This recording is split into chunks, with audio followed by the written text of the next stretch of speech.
Olá, sejam todos muito bem-vindos, muito bem-vindas. Eu sou o Dr. Flávio Jambo, sou médico, pós-graduado em Geriatria e Medicina Intensiva. E aqui nesse canal eu te ensino como cuidar da pessoa idosa com o máximo de conhecimento e segurança. Na aula de hoje nós vamos falar sobre quedas no idoso. Quedas é um tema extremamente importante. Nesse vídeo de hoje eu quero que até o final desse vídeo, até o final dessa explicação, vocês sejam capazes de definir o que é uma queda, quais são os principais fatores de risco para uma queda, as principais consequências que podem acontecer em decorrência de uma queda no idoso. Vocês identificando os principais fatores de risco, tem como atuar diretamente na prevenção de uma queda que, na maioria das vezes, quando de uma maneira mais grave, pode ter um desfecho catastrófico na vida do idoso. Alguns pacientes do consultório, eu tento frisar bastante a importância da prevenção de queda, porque muitas vezes são pacientes extremamente rígidos, ou seja, pacientes extremamente saudáveis do ponto de vista com relação à ausência de doenças crônicas, ausência de alterações laboratoriais, mas que podem em algum momento apresentar já algum grau de fragilidade, que vocês vão entender aqui, que pode ser também um fator de risco para queda. E eu sempre explico que a pior situação que poderia ocorrer nesse idoso seria uma queda, porque laboratorialmente falando, né, e até do ponto de vista clínico, o paciente está muito bem de saúde. Então, o que não pode acontecer é uma queda. Então, vamos lá primeiro definir o que é uma queda. Muitas pessoas, existem na verdade alguns mitos referentes a quedas no idosos. Muitas pessoas acham que é normal o idoso cair, muitas pessoas acham que uma queda só pode ser classificado quando existe uma fratura, quando o paciente vai ao hospital, né? Quando existe algum agravo à saúde é que é classificado como queda. Mas não. Na nossa definição de queda, qualquer alteração súbito de perda, né, do nível, né, da posição em pé para sentado ou sentado para deitado no chão, no caso, a gente já considera como uma queda. Quer ver um exemplo que muita gente, inclusive eu acho que você até muitas vezes não classificaria como queda? É aquele paciente que vai estar sentado num sofá, vai pegar um controle remoto, por exemplo, na primeira levantada, na primeira vez que tenta levantar, perde o equilíbrio e cai sentado no sofá. O paciente não teve nenhum agravo, ou seja, não machucou, né? Não teve, caiu sentado no sofá, não teve nenhum machucado, né? Mas isso a gente considera como uma queda, ou seja, foi uma perda involuntária, né, do equilíbrio que resultou uma alteração de posição no mesmo nível, ou seja, ele estava em pé e involuntariamente, mesmo sem sentir, ele acabou caindo, ficando sentado. Não machucou. Muitas vezes esse idoso nem vai relatar para ninguém que teve esse desequilíbrio, né? Então cabe você que é cuidador, que é cuidadora, perceber e se isso acontecer alguma vez, identificar como um possível fator de risco para uma queda, né? Então, queda não é somente quando a gente cai, quando o paciente cai, o idoso cai e ocorre algum ferimento. Queda pode acontecer em várias situações do dia e muitas vezes não é identificado como uma queda. Como eu falei anteriormente, a queda pode ter alguns desfechos terríveis para o paciente que já estava saudável, que estava bem.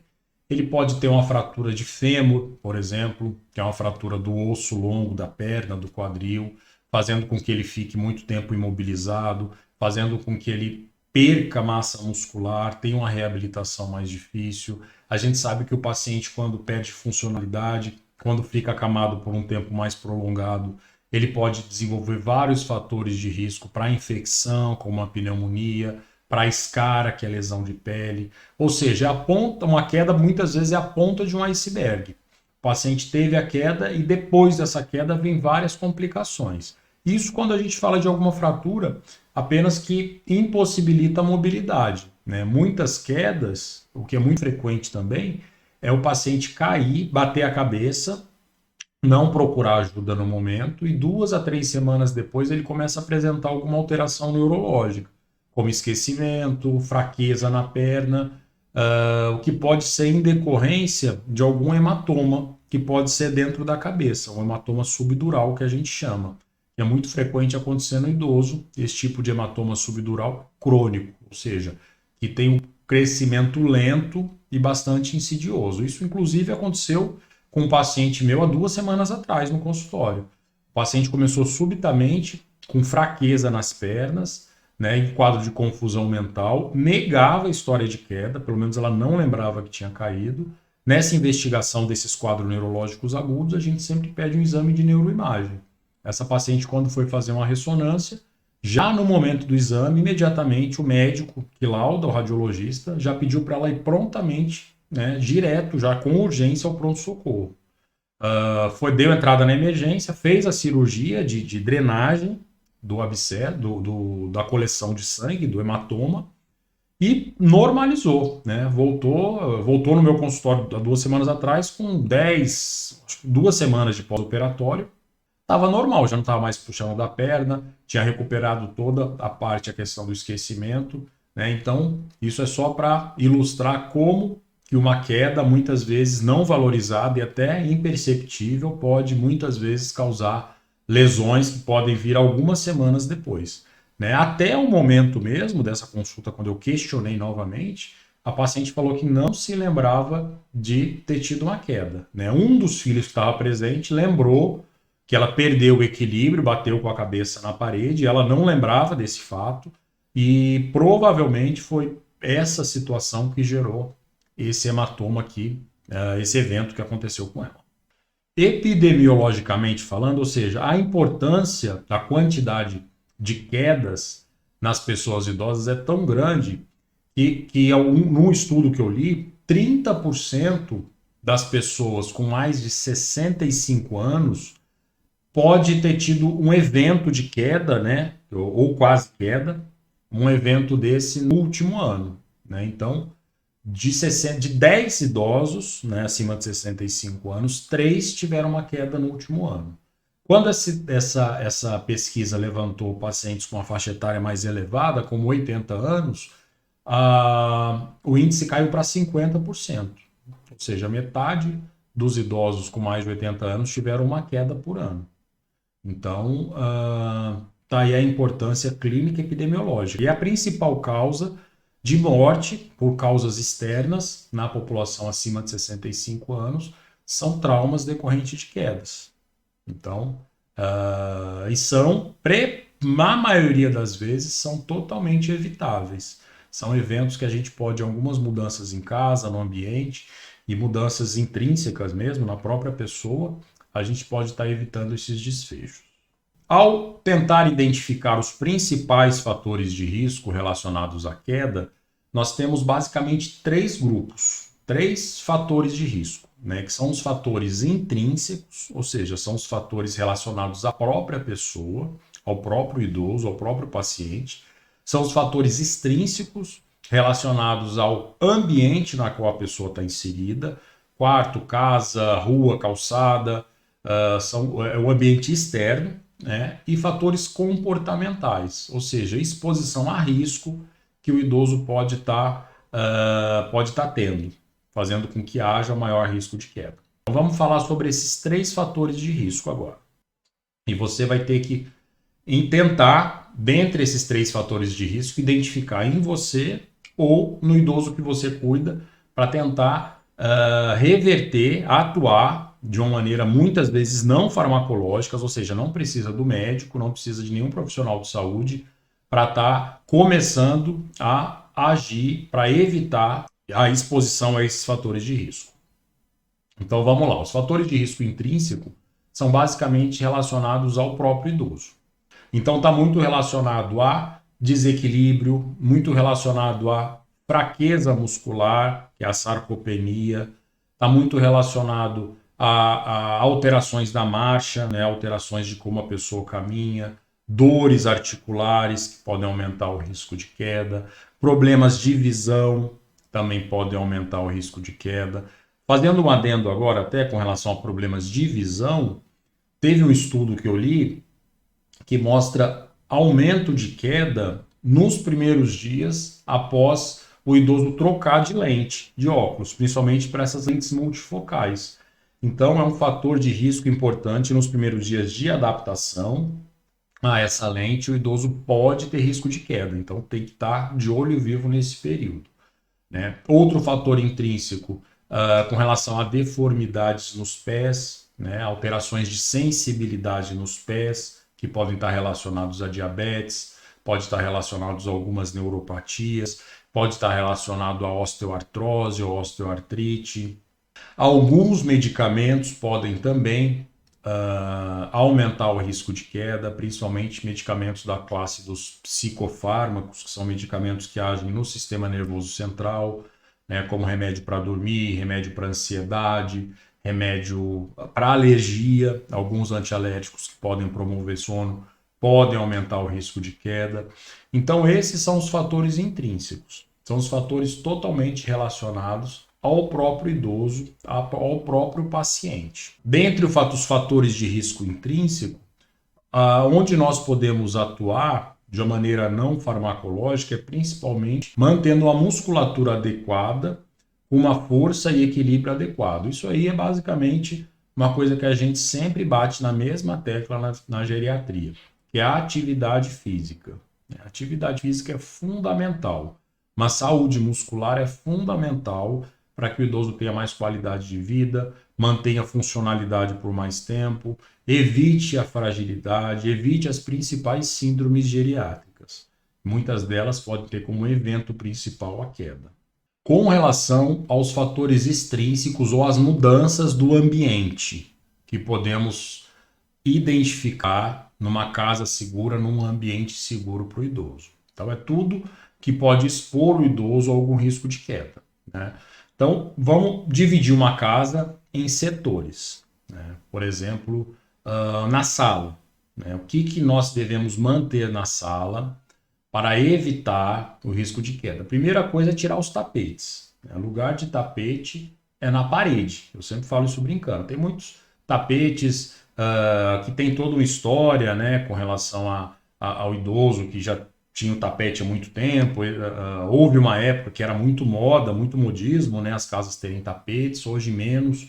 Então, muitas vezes, muitos tapetes até do início do casamento, que acompanhou o idoso por várias casas, e existe realmente uma questão afetiva, né? Então, limpa o tapete direitinho e bota na parede, né? Já que não quer se desfazer do tapete.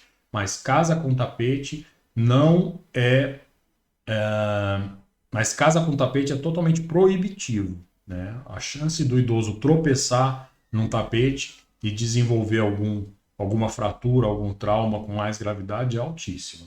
Com relação aos móveis, os móveis sempre têm que ser, lá, lógico, né, de uma boa qualidade, né, móveis que sejam mais firmes para evitar com que se quebre, evitar com que se ao idoso sentar possa se quebrar e o idoso vir ao chão. Cadeiras de plástico, por exemplo, não são adequadas, aquelas mais frágeis. Cadeiras devem ser de madeira maciça de preferência, né, e com mais segurança, né. Mesas, o ideal é que sejam com as bordas arredondadas, evitar quinas para que, caso ocorra alguma queda, não seja tão grave, né, a lesão produzida, por exemplo, bater a cabeça, bater alguma parte no corpo nessa mesa, nesse móvel. Sofás de preferência que tenham um encosto no braço, né?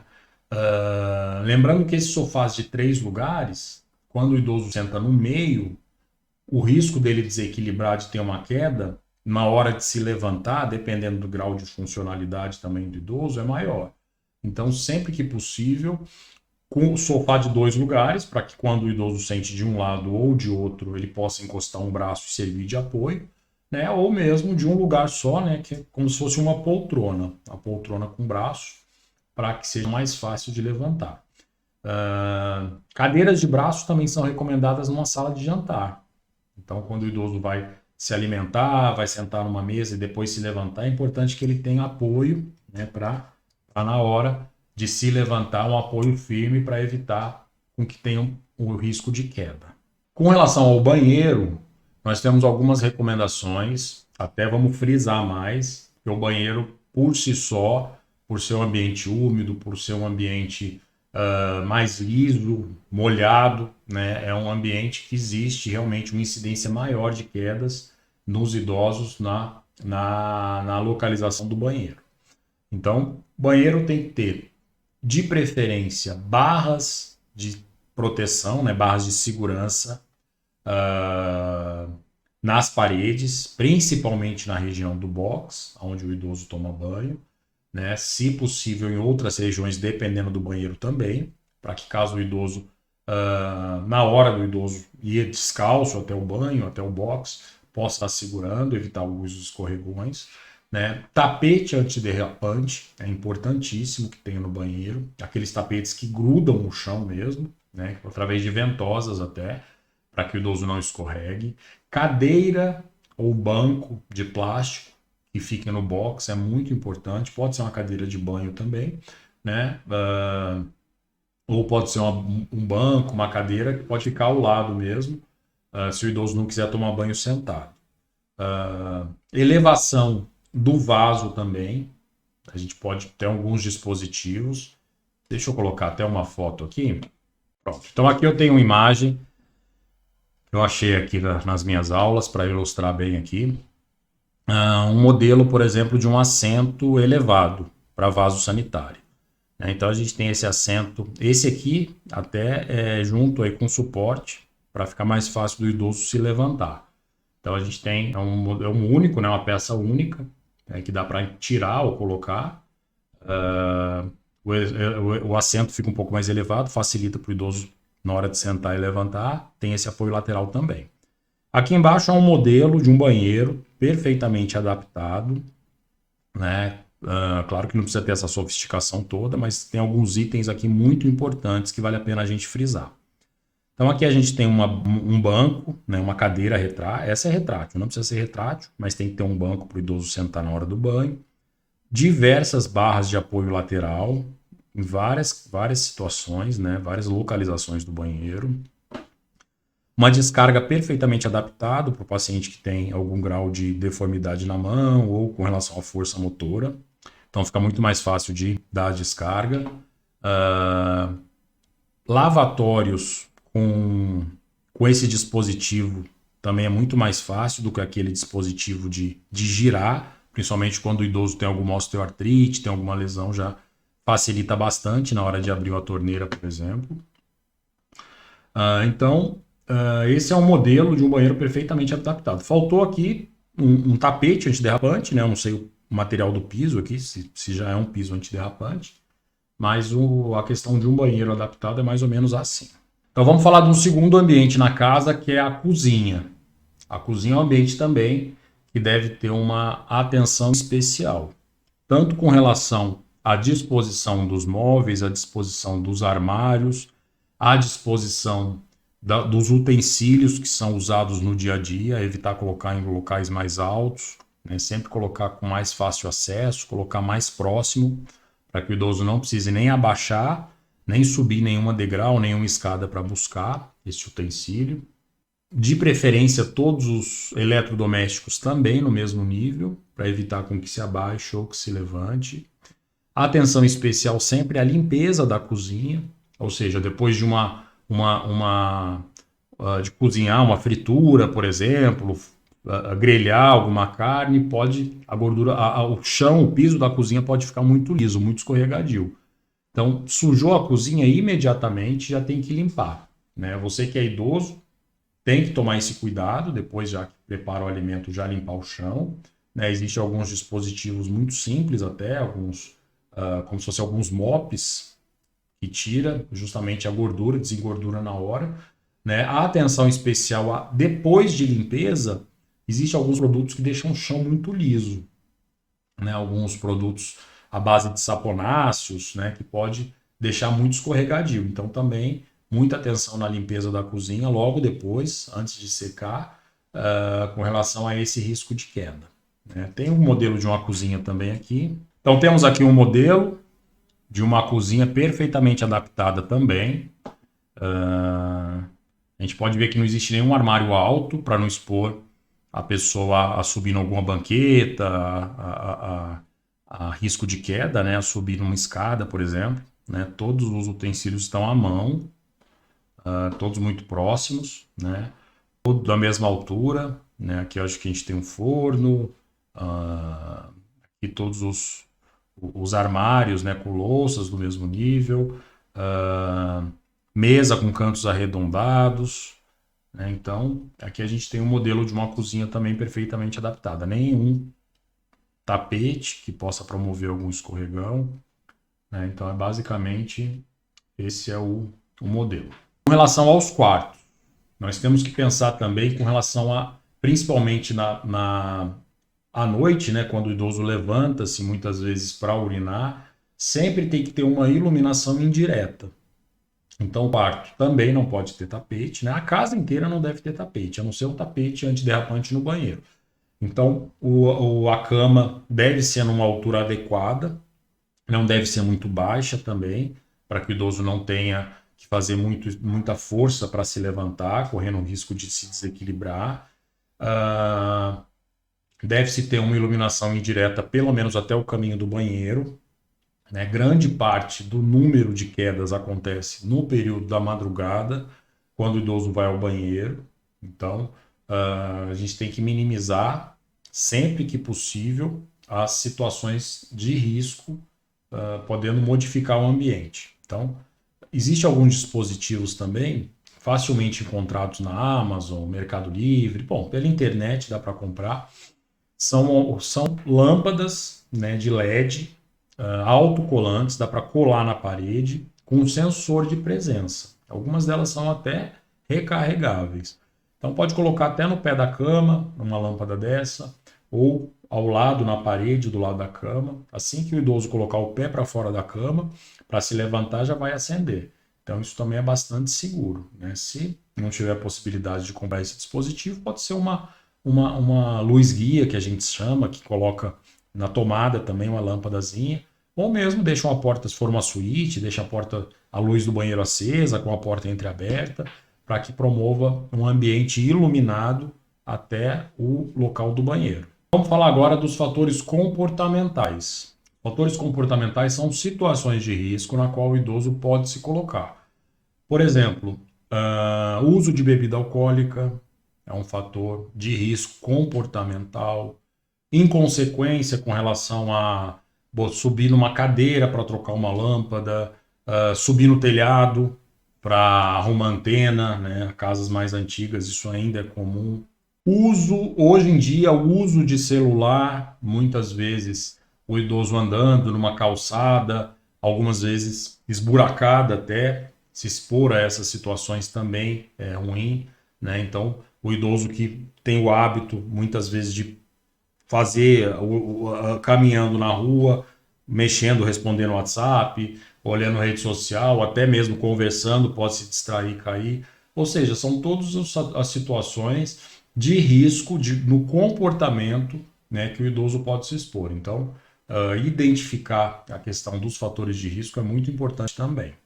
Outro fator de risco comportamental que é responsável por um grande número de quedas é o uso de calçado inadequado. Ou seja, sapatos, sandálias, né, ou chinelos, né, que não são fechados atrás, que podem ser um número maior do que o idoso usa, né, esse sandália de dedo, as havaianas, isso é um perigo, né, muitas vezes pode soltar, né, aquela corda e aquela cordinha, né, que segura, e o idoso ir no chão, cair direto ao chão. Tamancos também, hoje em dia menos, mas já houve uma época em que era muito comum de tamancos. Tamancos também é extremamente perigoso, que aumenta muito o risco de queda. O que é um calçado ideal para evitar risco de queda? É um calçado com tamanho adequado, solado antiderrapante e ele tem que ser bem preso no pé, né? Tem que ser preso tanto na frente quanto atrás, né? Hoje em dia existem alguns calçados, parece uma meia até, né? Que a gente coloca, ele é todo molinho para o paciente diabético, é excelente, que não marca, não machuca, né? Então coloca-se esse calçado, ele veste como uma meia, mas ele tem um solado antiderrapante de borracha e fica bastante firme. Esse é o calçado ideal para evitar o risco de queda. Então é isso que eu queria falar para vocês a respeito de quedas. É importante que ao final desse vídeo você seja capaz de identificar quais são os principais fatores de risco na qual você ou o idoso que você cuida está exposto, tanto os fatores de risco intrínseco quanto os fatores de risco extrínseco e os fatores de risco comportamentais. Finalizando agora, vocês vão já revisar a casa de vocês, tirar tapete, revisar o banheiro. Se você é idoso, idosa, já liga para o filho, para o neto, já pede para providenciar barras barras de segurança laterais no banheiro, no box, já providencia já um ambiente mais seguro para sua casa. E se você cuida de um idoso, também providenciar esse ambiente mais seguro, tá bom? Só mais uma coisa que eu quero dizer também, que é uma coisa que eu sempre costumo dizer e sempre interrogar nas consultas, se houve alguma queda recente. E quando você identificar que teve uma queda, você deve investigar de uma maneira ativa para que essa queda não ocorra novamente. Então, todos os dados são importantes. A hora que aconteceu, o que o idoso estava fazendo quando aconteceu, o que estava vestindo, se tropeçou ou se passou mal, por exemplo, se escorregou no tapete, se foi no chuveiro. Ou seja, a gente deve fazer um histórico de toda uma descrição, né, de como aconteceu essa queda para que não aconteça novamente. Eu sempre costumo fazer uma analogia com relação ao acidente aéreo. Né? Por que se investiga tanto um acidente aéreo? Para achar algum culpado? Não, é para que não aconteça novamente.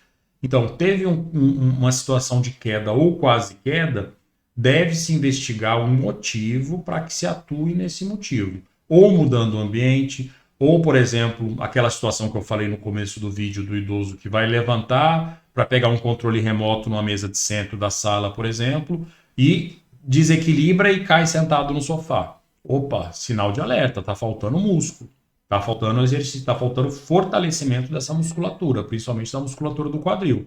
Então está na hora urgente já de fazer uma fisioterapia, de fazer uma academia com exercício resistido, fazer um pilates. Se já não faz, já iniciar uma atividade física.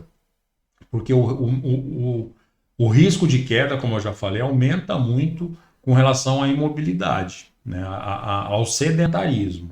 Então, essas medidas, né, dependem basicamente do idoso e depende do cuidador de estar estimulando uma atividade física, estimulando um modo de vida mais preventivo com relação à queda, tá bom? Então é isso que eu queria falar para vocês, espero que vocês tenham gostado. Já compartilhe esse vídeo, já compartilhe esse canal com quem vocês acham que também vão aproveitar bastante esses temas e até o próximo.